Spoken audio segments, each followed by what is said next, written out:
extent was Malcolm X's contribution to the civil rights movement controversial? You're listening to the Echoes of X, the podcast that time travels through history to cover the biggest moments of the 20th century. Today's headline, Malcolm X. Civil rights icon, radical voice, or danger to the movement. Let's dig into one of the most controversial figures of the civil rights movement, a man whose legacy is still being debated today. Before he was Malcolm X, he was Malcolm Little, born in Omaha, Nebraska in 1925. His parents were Garveyites, followers of the Pan-Africanist Marcus Garvey, and that alone put them on the white supremacist radar. By the time Malcolm was 4, the KKK had burned down their home. He moved to Michigan, only to be threatened again, this time by the Black Legion. His father was killed, his mom institutionalized. Malcolm was an intelligent student until a white teacher told him his dreams were unrealistic, and so he dropped out. By 18, Malcolm was in Harlem, hustling, gambling, pimping. At 21, he was arrested for a string of robberies and sentenced up to 10 years. It was behind bars that Malcolm met the teachings that would change everything. In prison, Malcolm discovered the Nation of Islam, a group that preached black self-reliance, discipline, and separation from white society. After parole, he met Elijah Muhammad in Chicago and quickly rose through the ranks. He became assistant minister at Temple No. 1 in Detroit, then leader of Harlem's Temple No. 7, where he tripled their membership. He was commanding, captivating, and completely in control. But the FBI noticed this. They started surveillance, and inside the nation, jealousy of Malcolm grew. Why? Because Malcolm wasn't just a follower anymore, he was the face of the movement. Unlike other civil rights leaders, Malcolm X wasn't preaching peace. He criticized nonviolence, saying it was like being defenseless in the face of one of the most cruel beasts that has ever taken people into captivity. He believed Dr. King was a modern-day Uncle Tom, someone training black people to turn the other cheek even in the face of brutality. Malcolm's views are beautifully reflected in these quotes. It's just like when you got some coffee that's too black, which means it's too strong.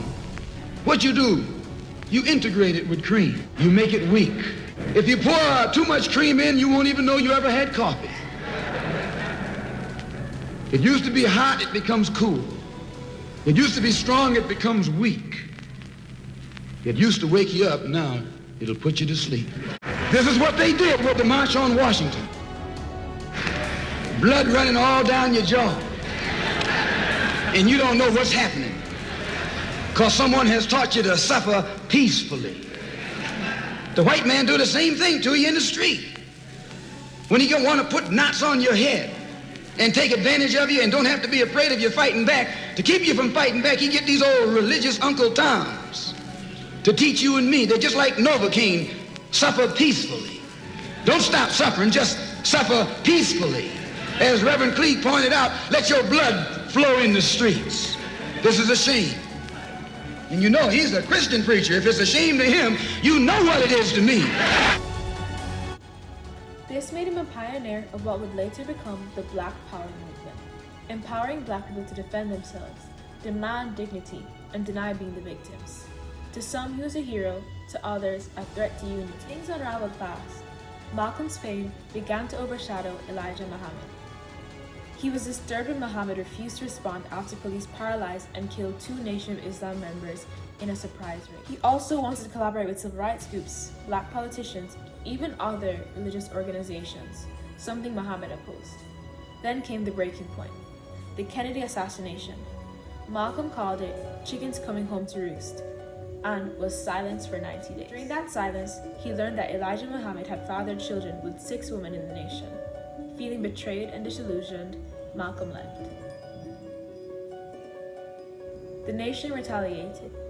Threats, hostility, and even firebombed his home. Malcolm publicly shunned Elijah's wrongdoings and exposed the reason why he left the movement.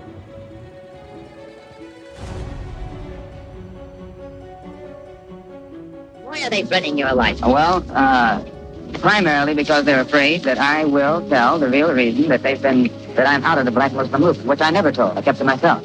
But the real reason is that Elijah Muhammad, the head of the movement, is the father of 8 children by 6 different teenage girls. 6 different teenage girls who were his private personal secretary. It was their fear that if I remained in the Black Muslim movement, and this came into the knowledge of his followers, that they would leave him and follow me. A plan immediately was set in motion to take me down, put me out. The statement that I made about Kennedy was used as a pretext to take me down. Did you get out? What will you take to protect yourself from this threat? I take no steps. I have a rifle. If anybody comes to my house without a good reason, I intend to try and use it. Elijah Muhammad could stop the whole thing tomorrow just by raising his hand. But he won't. He doesn't love black people. He doesn't even love his own followers. Proof of which they're killing each other. They killed one in the Bronx. They shot another one in the Bronx. They tried to get 6 of us Sunday morning. And the pattern has developed across the country. Fine. You can't be 70 years old and surround yourself by a handful of 16, 17, 18-year-old girls and keep your right mind. In 1964, Malcolm made his pilgrimage to Mecca. There, for the first time, he stood beside Muslims who would be considered white in America, but who simply saw themselves as brothers in faith. That changed him. He returned believing in racial unity through shared humanity. He said that if white Americans truly understood Islam, they might see beyond skin color. His global perspective widened. Black liberation wasn't just an American issue anymore. It was part of a worldwide fight against oppression. In a letter from Mecca, Malcolm wrote, "I have eaten from the same plate, drank from the same glass, and slept on the same bed, with people whose eyes were the bluest of blue, whose hair was the blondest of blonde, and whose skin was the whitest of white. And in the words and in the actions and in the deeds of the white Muslims, I felt the same sincerity that I had felt among the black African Muslims of Nigeria, Sudan, and Ghana." This shows Malcolm wanted the white people in America to see beyond race, to see beyond color, and treat each other as one. While giving a talk in Manhattan, Malcolm X was shot 21 times. 3 members of the Nation of Islam were convicted of his murder, but this is still debated. He was only 39. His autobiography, co-written by Alex Haley, would go on to become one of the most powerful non-fiction works in American history. What do you think of Malcolm X's death? I know it was no accident. Who do you believe is responsible for Malcolm X's The white death? power structure in America is behind it. They're quick to capitalize on by saying that one of his own kind did it, but they put it up to be done. What do you mean, the white power The structure? white power structure of America. They know they had more to gain by getting Malcolm X out of the way than they had to buy and let him live. That's why I say. But what is the white power structure? Never mind, I didn't say the white power structure. You know the white race, don't you? In the last year, like Roy Wilkins said, he changed. He wanted to get along with the white people. But you people didn't want to get along with us. What does Malcolm X's death mean to you? He says a blow to every black American, black people in the United States. That's what he was saying. Why is it a blow to you? Because he's a part of me. Because he looks like me. And his skin is me. He's a black man and I'm a black man. And he takes up a black emancipation. That's right. He was a hero to me. He stood out among all black people. That's He right. showed the white man where it was at. Well, why was he a He got hero? respect. Why was he off in Princeton and all these big white universities? Because they respected him too, the way I respect him. That's He meant right. something to me. That's why I'm down here. That's right. Well, they killed Malcolm X before. They had right killing him. He was for me, and I was for him. And when you kill him, there's going to be more killing going on. That's right. My color. And you're saying that you believe this was paid for by whites? Yes, by white people. Wouldn't benefit us anything at all. Just a white power structure of this country. Anytime a black man in this country stands up for his constitutional rights, he dies. What did Malcolm X mean to you? He meant a great deal to me and my people. I'm sorry that a good man is gone. At the first I hear of it, I couldn't have cried anymore, I don't believe, if I had lost my mother. What did he mean to you? Can you tell me a bit more about it? He meant deliverance for my people. And I hope we all walk in the same footsteps. So again, to what extent was Malcolm X's contribution to the civil rights movement controversial? To many, he was too radical, too confrontational, too angry. He called white people devils, rejecting integration, and openly called Martin Luther King a modern-day Uncle Tom. He didn't believe in peace without power.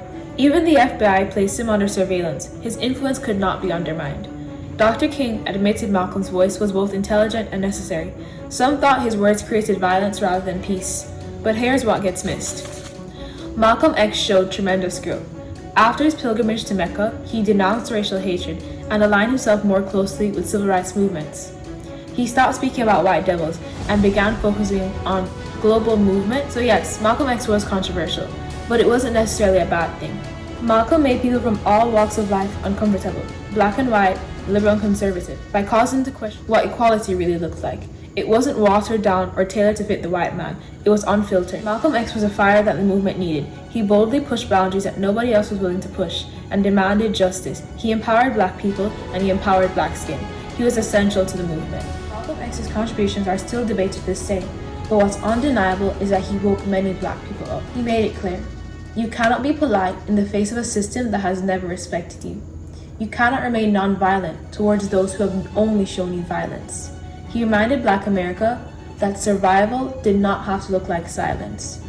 Malcolm X helped black people regain their sense of worth, not because someone gave it to them, but because they saw it in themselves. He was demanding that when black people fought for equality, they already saw themselves as deserving of it. This has been the Echoes of X. I'm Sahai, and if you've learned anything today, it's that the leaders of influential movements never ask for permission and they never fit the mold. Thanks for listening. The future belongs to those who prepare for it today.